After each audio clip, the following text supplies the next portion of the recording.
also want to say that this is well, in some sense, an ongoing exercise which has been the core of my work, looking at agricultural science and technology and what it does to societies, or how societies shape agricultural science and technology. Basically work on India, so I'm not an expert on China or on India for that matter, but basically look at agricultural science. The work that NISTADS does, which is a small lab, well, the smallest and the only social science lab within the Council for Scientific and Industrial Research. What we do is social studies of science, so there's a whole range of things ranging from history and philosophy of science to mathematical modeling and questions of scientometrics and so on that we do. That said, this paper kind of draws on work that we did. Nimi's here. Nimi was part of a project that we did together with a group of Chinese scholars, which is, I've mentioned it as SIR-NISTADS, Systems of Innovation for Inclusive Development, which was done over 3 years. What surprised me in that project was that right in 2007-08, when we started this negotiation about doing this project, and it was part of a seminar that was held in JNU, that this discussion came about looking at inclusive development. What do the Chinese and Indian governments mean by inclusive development? The Chinese scholars who kind of decided to collaborate with us did not want anybody else. The IDRC, which was funding it, of course, wanted to bring some Canadian researchers. They said, no, we'll do this as Indian and Chinese teams, and that was perhaps my only research project that I worked with Chinese scholars. But it was really refreshing to know that, well, there was a certain confidence that we could handle this on our own. So, well, there are a couple of other projects, especially this work that I did for the agricultural research policy questions. So, does India need an agricultural research policy? Like the European Standing Committee on Agricultural Research, do we need one? So there were questions of that sort, which we also tried to answer with another study. I'm just going to refer to a couple of these, partly because, and draw from these two, partly because some of these questions about how the rural is defined is something that we came up as a major, concern, because in India there is no definition of rural. Whatever is not urban is rural. And there are kind of statistics like population density, development indices, the proportion of agricultural workforce in these different regions, and rural-urban relationships, and what is the kind of relationship between the town and the village, the shaping the activities, the farm non-farm employment ratios, and so on, that are used by different people in different contexts. China also has more or less a similar kind of set of indices. Some of these things are a bit disturbing because, one, as countries which have massive rural populations and, again, a massive dependence on their agriculture sector, though of course the value of agriculture, as you will see in the GDP, a share of GDP and so on, is really minimal now. There are questions that we need to ask ourselves. I mean, where do India and China draw their, well, let's say, valuations of agriculture from, and what does that mean for us as two countries, again, giant economies with massive and highly diverse, explosive diversity of agriculture. So what does this mean for us as two countries?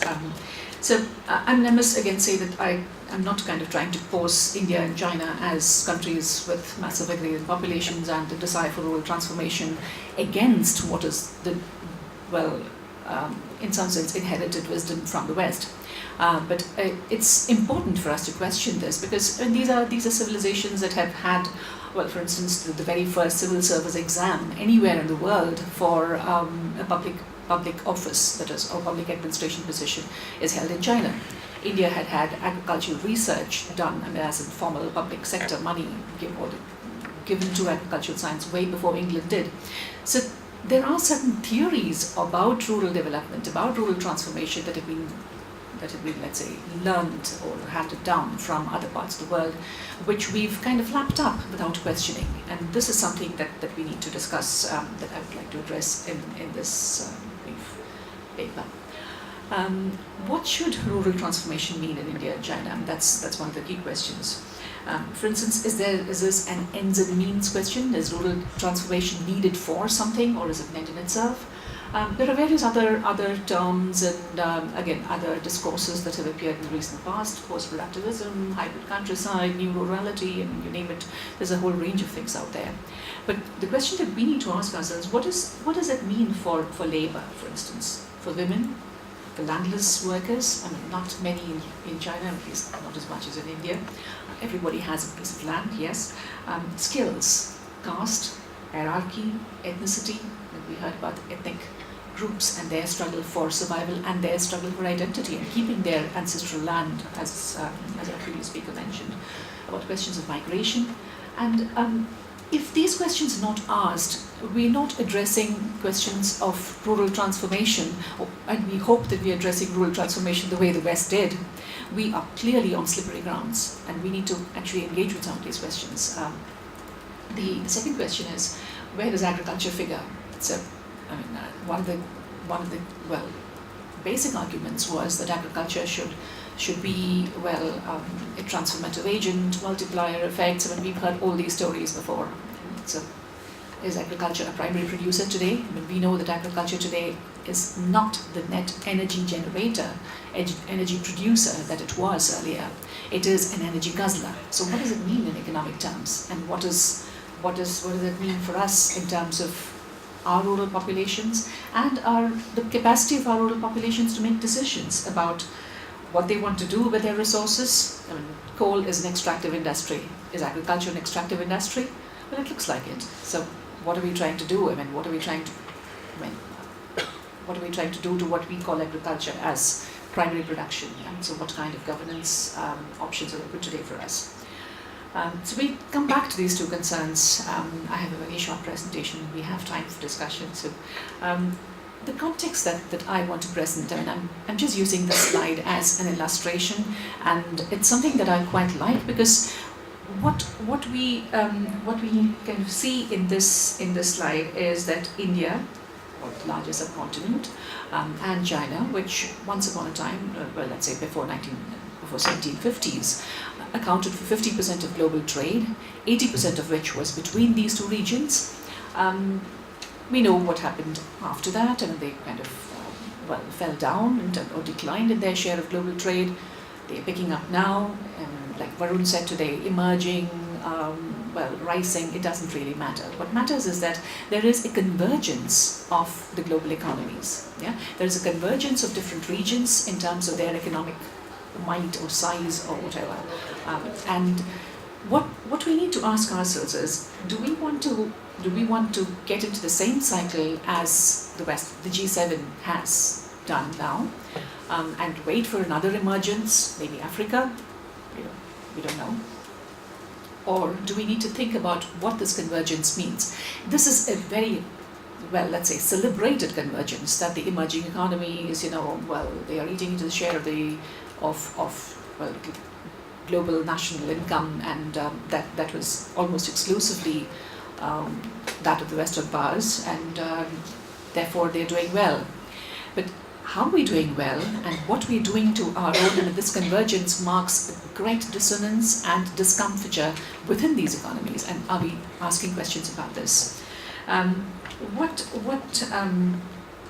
What is unsustainable about these Western economies and their decline is something that offers plenty of lessons for us, which we don't seem to be asking, especially given the fact that we are still talking about rural transformation, and our agrarian or agricultural workforce is still anywhere between 30 to 50% or 54% according to our latest census of the workforce. So we need to kind of look at this picture, this context within which India and China are located, to ask questions about where we're headed and what kind of rural transformation do we need, and do we want to get to where these nations were or are now, and aggressively pushing at a global production frontier, for that matter.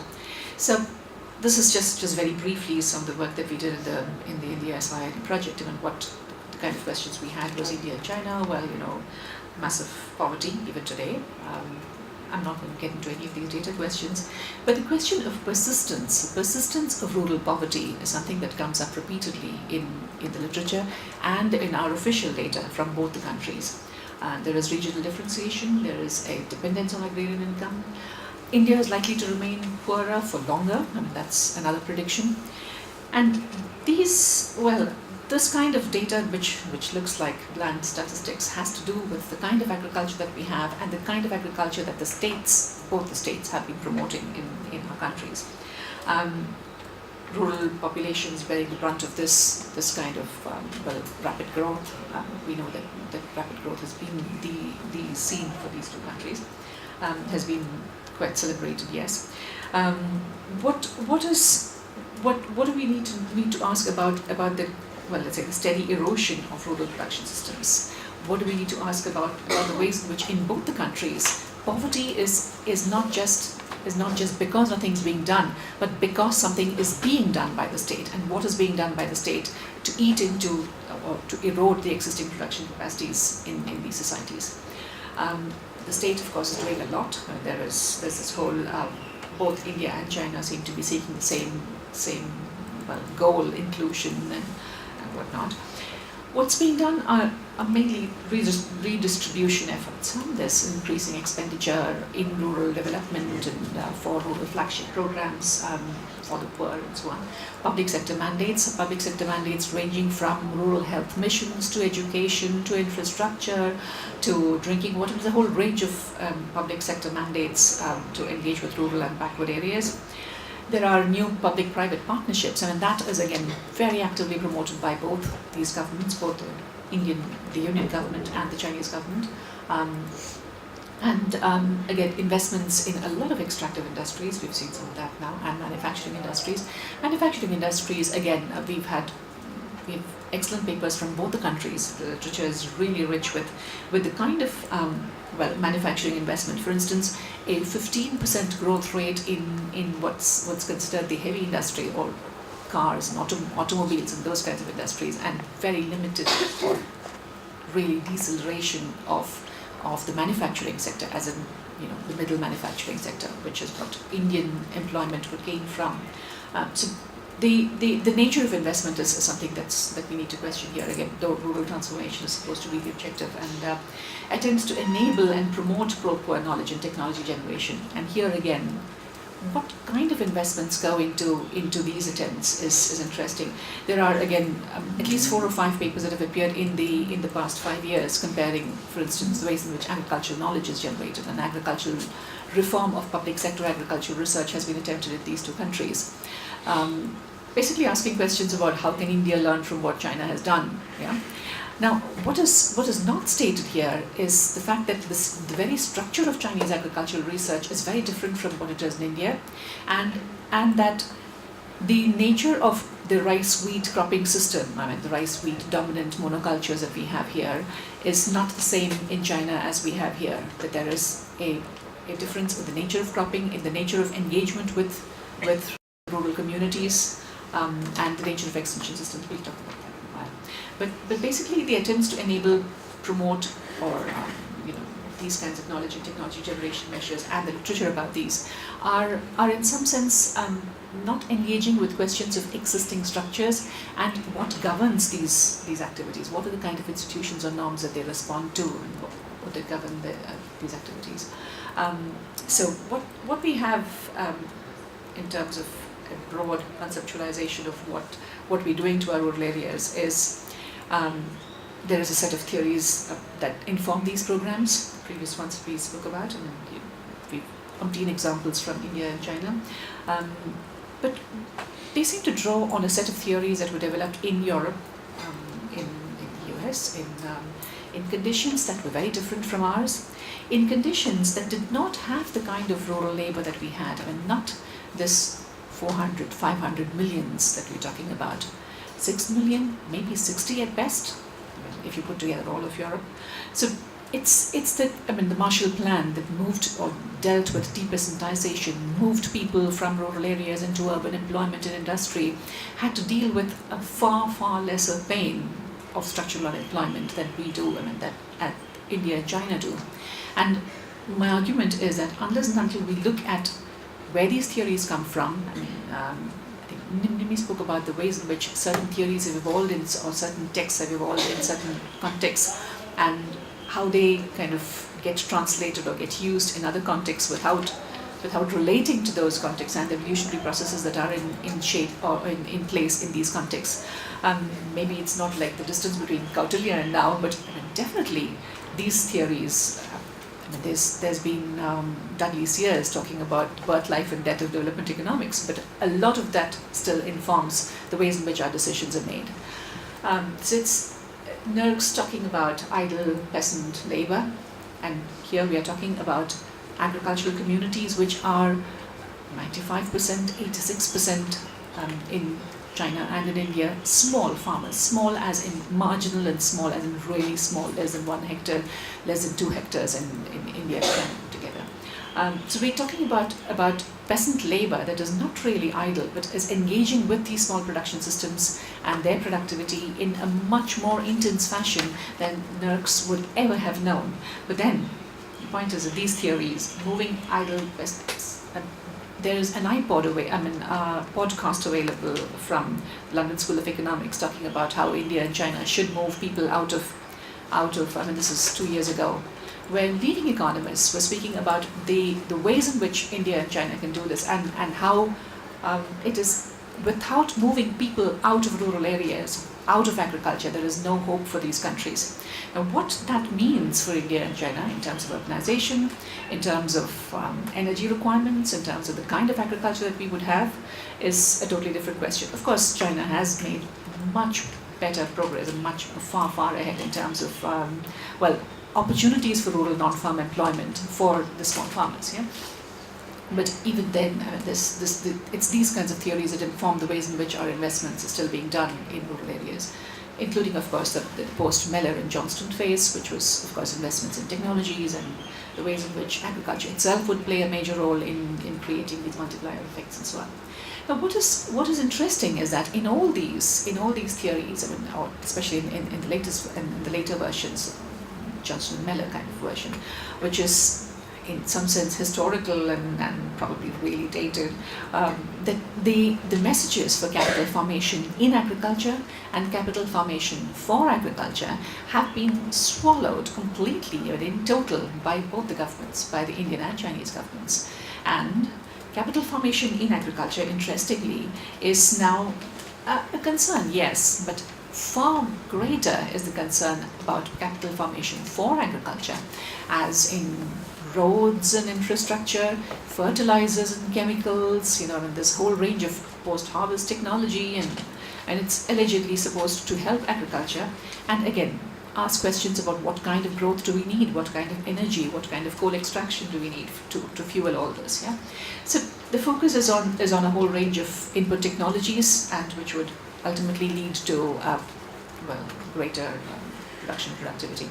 And the truth about these two countries, just facts and figures from within these countries, shows that there are still millions going hungry in these countries. There is a lot of productivity questions that are being left unanswered. So, just to illustrate, very, very, very briefly, the extent of decentralized production systems that China has is far greater than India has. And so there is a question of what kind of engagements what kind of structures in terms of the kind of pipelines, the kind of processes that the state has in China, which is far more decentralized, far more, let's say, participatory in nature at the local level than India has, which is not, again, discussed in the popular perception. Extension, the R&D institutes, almost 50% of China's agricultural research institutes, for that matter, are funded, established, and run by the local governments. That is unimaginable in India. There's just some statistics, but basically to show that agriculture today is really not a primary sector in both these countries. So in terms of the theories that we've seen earlier, whether it's movement of idle peasants or the multiplier effects and so on, what does the sector mean today for these two countries? What does agriculture mean as the intermediary sector, which draws inputs from, and in a major way? We've seen the whole question about subsidies, about pollution, climate change negotiations, all these discussions that India and China figure in now. Energy, pollution, yes. So they are all well, they all hinge on this assumption that agriculture is a primary sector and it's producing, food for our populations and so on. But yes, food is being produced, but at what cost and how, and what are the kind of regional differences? There's a lot to be said on the regional differences part, but time now.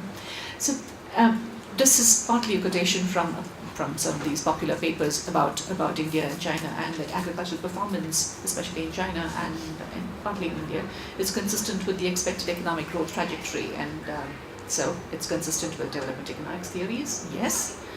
Surpluses, yes, surpluses are being generated.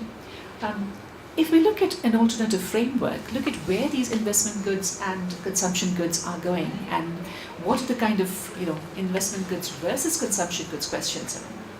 In terms of let's say a Kelleskian imagination of what do the workers, what do the rural producers get to consume, and what do they get to access of the kind of production and surpluses that they are generating. What is it that moves out in terms of investment goods that goes into other sectors, in terms of what goes into investments, and again investment goods that are moved completely out of the rural scenario, in terms of the employment opportunities, the infrastructure, in terms of incomes that go into so-called elite or middle class consumption. There are some questions that we need to ask here. Consistent with rural transformation, we don't know. If rural transformation means mainly agricultural production intensity, maybe yes, in some parts. About 60% of India, or Indian arable land, which is arid, semi-arid, or rain-fed agriculture, will never achieve that kind of production intensity in terms of grain yield. But production intensity in terms of systems performance, systems productivity is perhaps yes. But we don't have the natural or social science capacities to measure these systems productivities, and that's something that we've often been stumbling upon. So what do we want in terms of rural transformation studies in India and China? What do we want to know? Do we want to know how agriculture figures in this? Or do we want to kind of understand why we keep using the same methods that we've been told not to use? I mean, 1979, in this WCS paper on birth, life and death of development economics, we still use the same tools. We heard Habermas and conceptualizations of identities and the role of the state and so on. That does not enter the heads of the policymakers. I'm sorry to say this, but policymakers seem to be completely immune to a whole range of social science questions. We did a discussion on the kind of rural transformation that would come with the so-called green growth scenarios that we have now. I mean, it's just blatant extraction that comes with green growth. I mean, there is no concern about what happens to the rural producer, the rural resources, and again, a whole range of systems that are related to it, especially gender and caste systems in India. Decentralized governance discussed as a panacea, as a kind of management is very, very welcome. But decentralized governance discussed as a political redistribution of, access to the sources of production, gains from the production systems that are available to these rural, in other words, the kind of valuation questions of each of these resources, land in particular, water, a whole range of inputs, especially human energy that goes into the production systems. Energy guzzling with cheap fossil fuels is the answer now. So we kind of, in a very Weblenian sense, seem to have accepted the ceremonial value of rural transformation, the ceremonial institutions that come with rural transformation, or the ideas that come in from the West.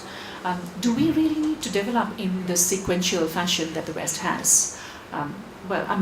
I really don't know, but it doesn't look like it's possible, and it doesn't look like it'll be, without much pain if politicians and policymakers and academics don't engage with these questions now. I mean, whatever we do, emerging, rich, whatever economies that we are, unless we address the rural question and address the rural question with reference to the kinds of processes of transformation that we seem to be pushing today,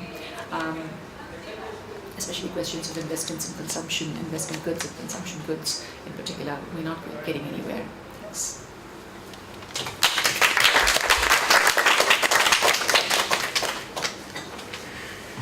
Thank you, Sarana. I think our paper has really raised a lot of key debates and questions on development discourse going on between India and China. So can we open the floor for Q&A before we take up the third one, which is also very, very important, mobilization politics in the Should I put up the question for both the speakers right now? Up to you. Yeah, both the speakers. Okay. So, while I was listening to your talk, Dr. Rana, I was trying to, transport these things in the context of my domain. So, what we see, what is basically in parallel, we have a digital divide. We have a kind of digital division in cyberspace. So there are less connected, less developed areas, and then there are very well connected and well facilitated areas. So my question to you is that how does the role of rural transformation in India and China is being related with the question of sovereignty and food security? Because if I recall that India's Green Revolution program was launched as a response to attain more kind of sovereign status, to respond to certain kind of measures that were imposed on us because we were part of the non-alignment movement. So, and in cyberspace what happens that if you don't comply to certain policy made by a Western nation state, then they can use cross-domain measures against you on testing.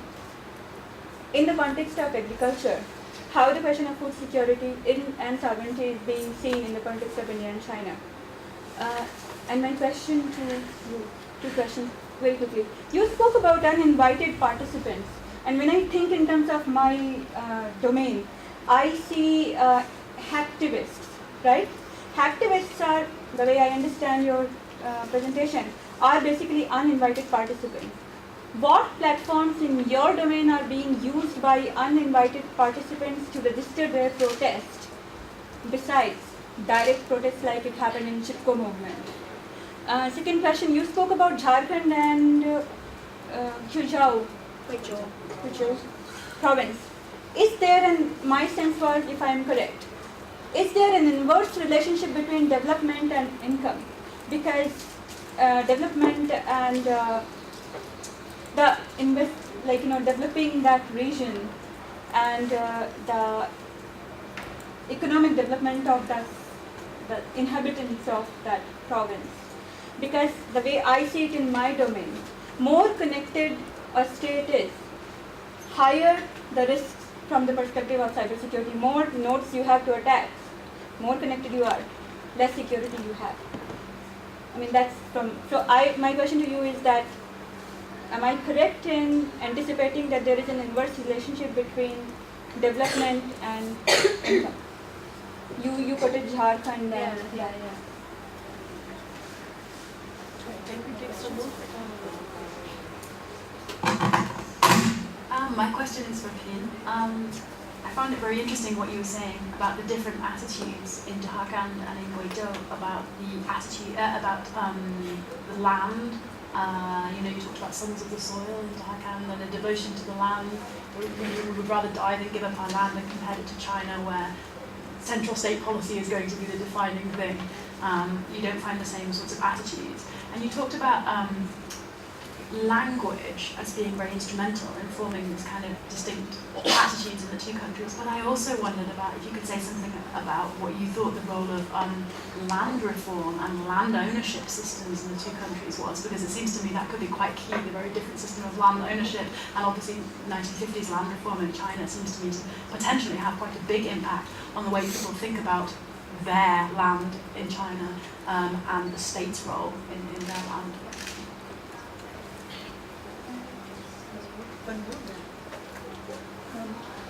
This question is on the agriculture. My question is on the agriculture and transformation in the issues of climate change. Because in China, the urban development and rate of urbanization is very high. And this year it's almost 55 and it is bound to go till 60% in the next 5 years. So as far as climate change things are concerned, recently both India and China, they have developed, the Indian states and the Chinese provinces have developed their climate change policies with the help of UNDP. So do you think that following the model that UNDP is promoting to formulate our climate change policies is good for rural development in India and China? Then we have a couple of questions more. So do you want to respond to these first and directly? Yeah. Do you want to take thank you. Adi, yes, I mean, there is a digital divide question here too. I mean, in terms of divide, yes. Access to information is important for rural development and for agriculture, but the question is how. But information, for instance, coded within a seed can also be accessed by farmers, but information given to farmers about pest emergence would rule out the need for that information for pest resistance to be coded within the seed, right? I mean, if there is a very, very good example in India of digital use of the ICT technology, again, ICT with 28 field stations, training of pest scouts, building capacities for rural communities or within rural communities to attack a group of pests that attack cotton, soybean, pulses, 4 crops in Maharashtra, which is launched with the National Center for Integrated Pest Management. Look up their website. It's a really good project, and that really asks the questions about some really good questions about GM technologies. I mean, do you really need GM seeds if you can do this with such good results without transforming your genetic material? Yeah, so that's one part. About non-compliance in agricultural trade and sovereignty questions. Well, I mean, I won't say anything about the Green Revolution now, but I mean, for food sovereignty, I mean, there are plenty of examples of food sovereignty being achieved by individual communities in India and in China. Again, not through the mechanisms that are being promoted by the state in these two countries, but by communities and by community involvement with their agroecological systems and nurturing both human and ecological security. So there are, and that is real food sovereignty, not food sovereignty as one country versus the other. I mean, it's not, and that's, so the definition of food security versus food sovereignty itself is separate. About climate change, again, I don't think the UNDP kind of tools help very much. It's the same old policy jukebox. There is nothing new that's there in that, and it's actually, if anything, a travesty. It's really sad. I will try to answer the question. And first, I will try from the one I can answer first. Regarding the land reform, actually, there are some like historical comparative studies on China and India regarding the land reform, and some claim that, for example, like Morris and some others claim that actually in China, the land reform or social reform that comes exhaustively remove the social hierarchy of the society, but actually that I couldn't explain earlier. Like actually, the hierarchy exists in Chinese society as well. And when the government claimed that the man can conquer the nature, however, for the people, it's more like, oh, we need to respect the Tian, or we need to respect the inherent force. So actually, the hierarchy comes like this way: the Mandarin or the political elite, and then the environment or the inherent force, and then the people. So in this way, like when you're talking about the land reform, actually I think in core area it's slightly different from agricultural land, because when I ask people about like, oh, how is the household responsibility system? Is it exists here? They say, oh, since earlier when the government want to boom the coal production, they just claim that all the land they claim the utility dominate right. I mean the state get the land from the people, so that after that, the land didn't go back to the household anymore. So it's slightly different from that system. I don't know whether you answered. And then the uninvited participation. It's actually in another chapters I deal with that issue more. And what I mean about uninvited participation in this area is more like, for example, like Saikowala, they transport the coal illegally to like earn something by these natural resources themselves, which is not recognized by the law. But however, in China, there's something similar but slightly different, because nowadays they don't transport coal with cycle, they do truck, right? But still, there's some ambiguous space for them. But the very different thing is when I see Sakawala in rural jargon, it's like a rolling. They just do it openly. However, in China, they have to do that very secretly, and they can do it only at night. That, for me, it's like some of this uninvited participation. And also the two different, when I talk about participation, environmental participation, the elitism represent very differently in the two countries. For example, like the activists who broke the law or who was in jail, for example, like Diamond Bala in Jakarta, she can still recognize as elite. Like she represents the AIP as a candidate. However, in China, it was like when the scholars or the activists talking about participation, they will say, oh, we can allow participation, but because people don't have enough information to participate. But this is the issue of the state, right? They should make the information public.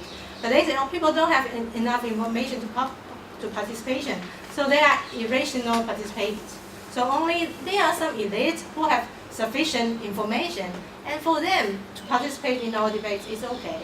But others, they are like irrational, or they have external purpose. Yeah, something like that. So it's about the uninvited participation.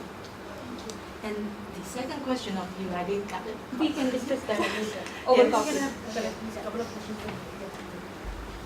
Thank you very much. I thought both papers were excellent. One question, we've got two questions to pin. One which is about India and China.